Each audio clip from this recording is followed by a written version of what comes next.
Aber haben Sie sich nicht unglaublich privilegiert gefühlt, wenn Sie sich so mit anderen Jugendlichen verglichen hatten? Oder Ja, haben ja. Also wir und die öffentlichen Schulen.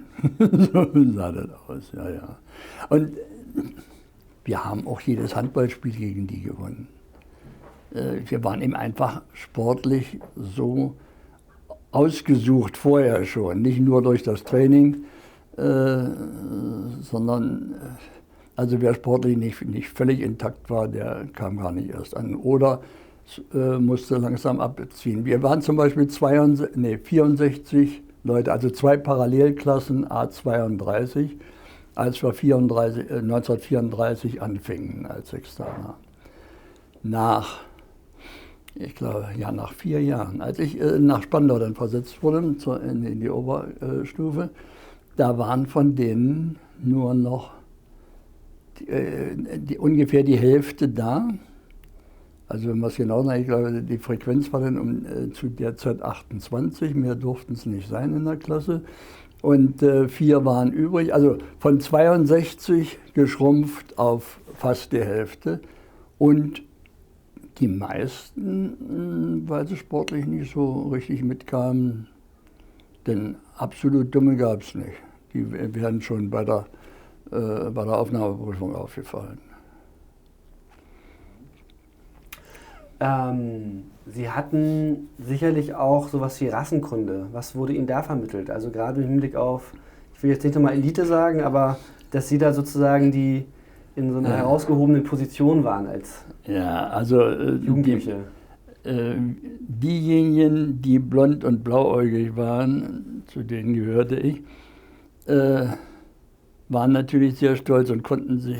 Ich habe mich manchmal gewundert, wie die anderen das aushielten, die nun dunkle Haare hatten, so wie unser geliebter Führer, nicht? Der hatte ja auch dunkle Haare.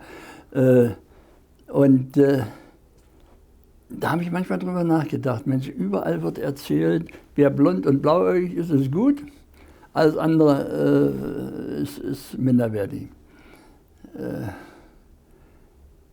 Und also das war so ein Jonglieren, da wusste man nicht, wie man sich nun verhalten sollte. Ja. War das Thema unter Ihnen? Also war das Thema unter den Mitschülern, dass man so darüber geredet hat? Wir haben uns, also die keine blonden Haare hatten und nicht blauäugig waren, die haben sich, glaube ich, ein bisschen geschämt. Und wir anderen, ja, wir wollten uns nicht groß tun. Das macht man nicht. Ein anständiger Mensch ist bescheiden und trägt sein hervorragendes Los mit Würde. Und haben Sie daran geglaubt? Also, ja, ich meine ja. Ja. Also die Geschichte mit Jesse Owens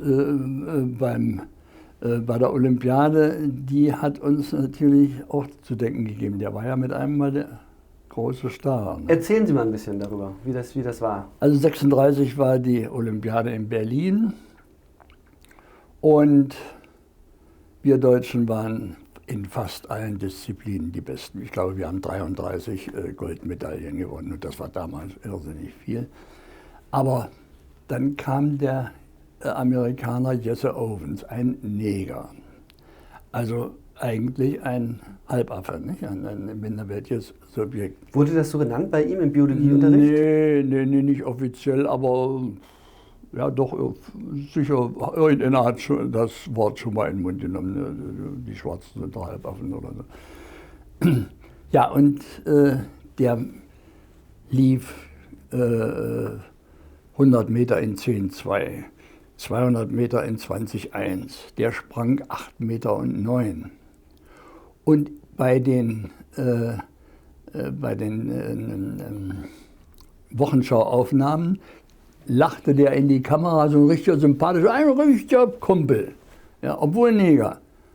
Ja, da kam uns überhaupt nicht die Idee, das ist ein Neger oder da müsste man doch und so.